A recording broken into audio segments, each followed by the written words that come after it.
July 26, 2024, paano magbayad ng bill sa UPS o sa uh, yung shipper ng UPS.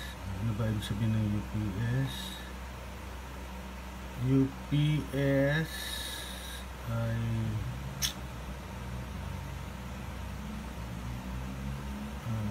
ano ba UPS? Ang UPS ay United Parcel Service.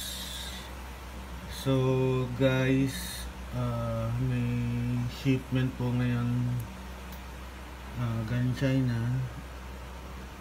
So magbabayad po tayo ng customs fee sa UPS. So paano ba magbayad ng customs fee? Via UPS, via GCash. So open natin yung GCash. Then pagka open natin ng GCash, so ayan, makita natin yung balance. Pipindutin mo yung bills.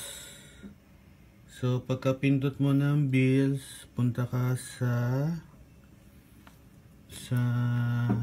pupunta? Siglit.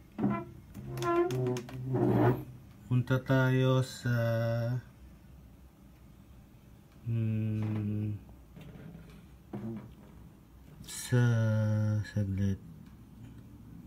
saglit po, sa transportation.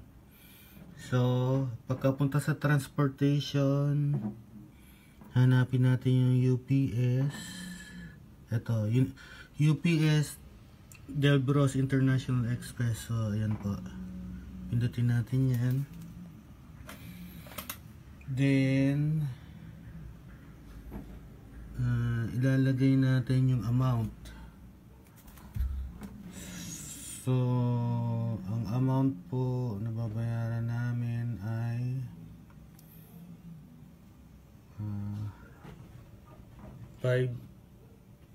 5,96640. So input po natin yan 5,966.4. So pagkatapos po niyan, ilagay natin yung customer name. So customer name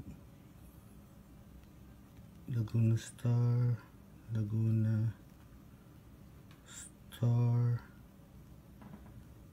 Industries. Then yung account name, ang ilagay natin ay tracking number, no? So tracking number po.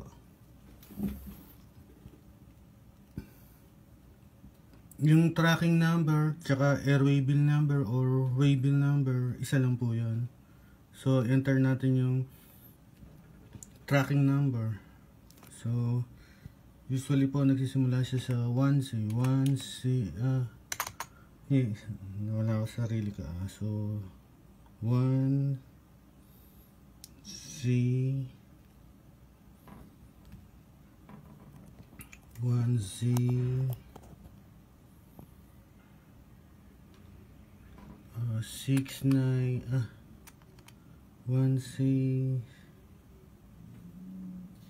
692.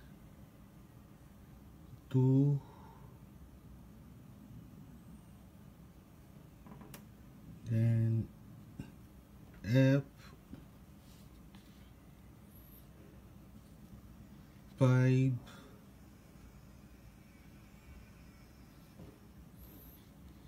Grabe, ang hirap mag-input ng airway bill number. E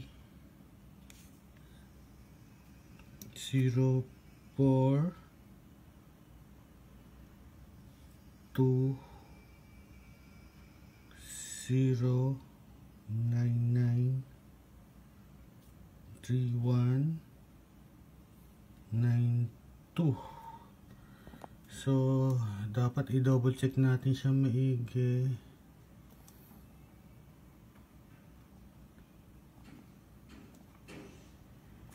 Yung airway bill number. So 1 say 69 2F5E 04 2099 3 1 92. So tama. Then pwede na natin libanan yung mobile number, then yung hindi pala natin pwedeng libanan yung mobile number, so for privacy reason hindi ko ipapakita yung mobile number ko. Then pipindutin natin yung next. Okay, so ganon. No, so ayan, napindutan natin yung next. So ito ang lalabas. So ang gagawin, pipindutin yung next. So ayan, United Delbros, UPS Delbros International Express. So i-check nyo yung tracking number, then pindutin yung confirm.